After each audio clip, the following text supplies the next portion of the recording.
Hey nerd! Welcome to another installment of Little Lore from Where the Streetlights End. In this series, I tell you a little bit about whatever monster or weird creepy thing I think is cool this week. This week, I've got a real jerk to tell you about, a demonic entity who comes in the night to punish those who dare to eat too many hot dogs at the family barbecue. But before I get into it, I'd like to quickly ask that you subscribe to the channel if you're into this sort of thing, click the like button if you'd like to show some support for my nonsense, and comment down below to yell at me about my nose ring if that's the sort of thing you like to do. I've also got a Patreon, which I'll link down below if you want to help me survive. And now I shall tell you about this spooky thing that I think is neat. Every ambulatory living thing must sleep sometime, but many of us struggle with finding a restful and peaceful sleep. We've told crazy stories about dreams and what happens in the night since before we even called ourselves humans. This means that there is a rich, expansive body of fascinating and spooky tales that we've shared about sleep, nightmares, restlessness, and all things in between. Here, I'll tell you about one of the more upsetting sleep demons that I've come across in my studies, Pisadeira, or the Old Hag. Pisadeira hails from Brazil, and is sometimes called the Night Hag or Old Hag. She is said to appear just as you would expect someone called the Night Hag to appear. She resembles the stereotypical cartoonish witch. Bent, old, thinning gray hair, curved nose, long yellow fingernails that look like claws. What sets her imagery apart from other hags in folklore is that her body is actively rotting. Her flesh is turning gray and green, falling from her bones. Her skin is sagging and falling off of her, and her talon-like nails are chipping away. Due to her rotting flesh, it is said that you will often smell her before you see her. The stench of decay will fill your nose in the night. This dreadful monster woman likes to hang out on the rooftops, where she waits for all to be silent in the house below. It is possible that if you sleep with your window open, the smell of her rotting body will waft in with the breeze. Perhaps she waits up on the roof because it makes it less likely that the wind will blow past her and into your window. But when you're as far decayed as she is, I'm sure taking advantage of the wind doesn't help much. If you don't first notice the reek of putrid meat permeating the room, you may feel her presence standing beside you. Or perhaps a presence across the room, watching you.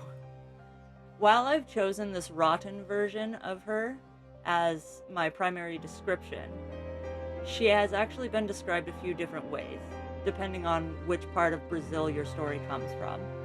She is most well known around the southeastern region of the country, and her tale has a few different versions and interpretations depending on who you ask. She is always described as being an old woman, this hag depiction I've covered. However, in some areas she's said to be a very large old woman, rather than thin and hunched. According to some sources, she is very heavy set. And that explains how effective she is in what she does to those people that she chooses as her prey. She waits on the rooftop, or outside of your home, for you to fall asleep in your bed.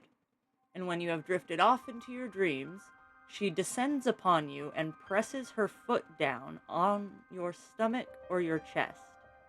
Hard. She pushes with all of her weight to crush the air out of your lungs. And she will hold you down like this until you suffocate, unless you are able to frighten her away or fight her off. I have seen nothing that says how to do either of those things, unfortunately. But as she does so, presses the air out of you, she lets out a horrific cackling laugh, as if she's mocking you as she uses your body as a meat bellows. Pisadeira chooses her victims quite differently from many of the monsters that we talk about here on this channel. She hones in on individuals who are resting in bed after a great feast. Think holiday dinners, weddings, and large community gatherings that involve lots of food. My favorite kind of gathering. Ham. It is said that the night hag goes after those party guests who overindulge on the food, as in, they ate too damn much. And I would be in extreme danger. I'm basically a dog.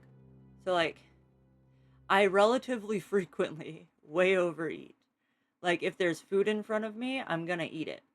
Even if I'm way past full. And then I'm laying there screaming at someone to drag me to bed.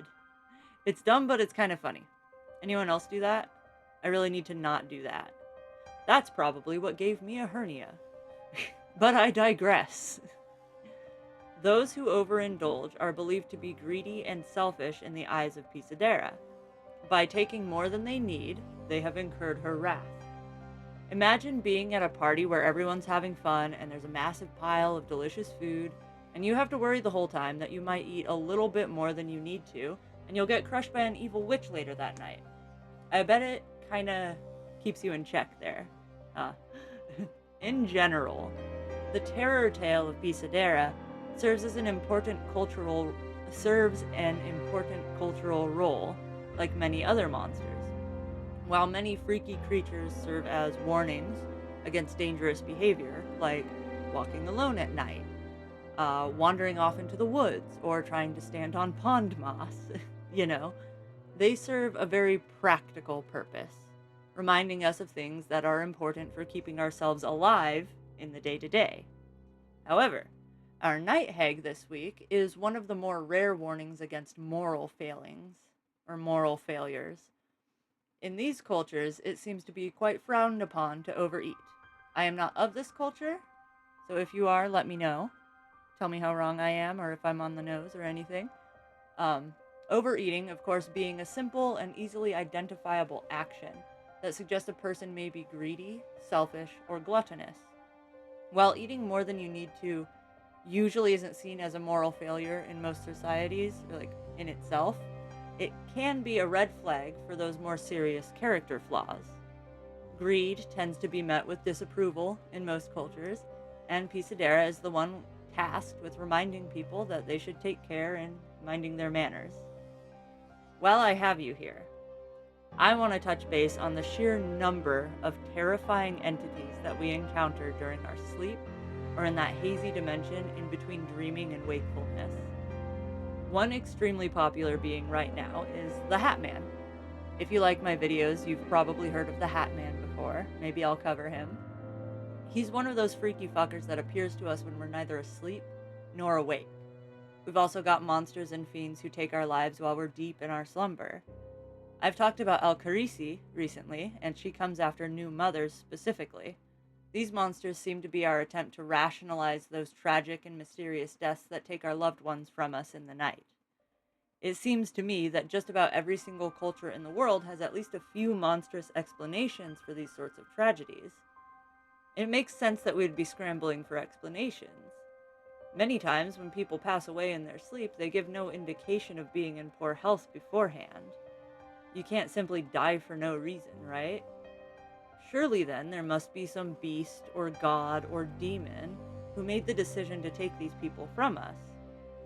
I know for sure that sudden infant death syndrome is one thing that people the world over have attributed to demonic forces. These kiddos typically show no sign of being unhealthy until one morning they just don't wake up. And that's fucked up. Now that we know more about that, we aren't as ready to blame monsters for it. But the tragedy could never be downplayed, regardless of whether we know why it happens, or why it happens at all, whether we know or not. Anyway, this is why we find so many monsters that are believed to take the lives of children at night. Of course, now we also know about sleep paralysis. Sleep paralysis is our new scientific explanation for many of the terrifying things that we see in those spaces between the dream world and reality, like the Hat Man. We also know about sleep apnea now, which explains the feeling of being unable to breathe when you wake up suddenly. For some people, of course, I imagine that there are many, many people who have sleep apnea and they don't know it. I think just like snoring frequently is a typical sign of having sleep apnea, I bet a lot of people go undiagnosed. One thing that I find extremely interesting about these sleep demons is the way that many cultures come up with individual entities who target specific demographics. We know why we have so many who specifically feed on the babies. We've got SIDS, We've got ones like Al-Kharisi who go after the new mothers, probably because there are often complications from childbirth that go untreated. But our night hag comes after people who are resting after a large celebration, and that's an interesting demographic for her to choose as her prey. But, like we see with Pisadeira, she's said to press her foot down on your chest to push all the air out of your lungs, right? Could this be an example of us trying to explain that breathlessness that those with sleep apnea experience? I believe that there have been correlations found between sleep apnea and overeating or obesity. While we know that Pisadeira serves as a warning to stick to the cultural norms, is it possible that the details of how and who she attacks may have some basis in reality? Maybe people notice that certain individuals who either overeat at these festivities or have a physical appearance that suggests, to probably judgmental people, that these people do tend to overeat. By which I mean they may be like physically larger people, right? And that those individuals perhaps have experienced breathlessness at night due to normal health complications like sleep apnea. Another possible real-life phenomenon, which might have spurred the story of Pisadeira, could be alcohol poisoning, right? Think about it. At feasts and weddings and such, there's typically alcohol being served. Do you think, maybe, she could be used to explain situations in which a party guest drinks too much booze and gets alcohol poisoning in the night? That has a little less to do with suffocation, but it could explain someone passing away after a big party, right? And overindulging in alcohol, while not the same as overindulging in food, is still overindulging, Or, of course, there could just be a monster that kills people who eat too much, and her name is Pisadeira, and I'm an asshole for trying to say she's the result of something more mundane. Pisadeira is also one of many of these sorts of entities who are described as appearing in the form of a hag. Now, like I said, by hag, I mean a haggard, hunched, long hair, skinny fingernail. Imagine the evil witch from Snow White.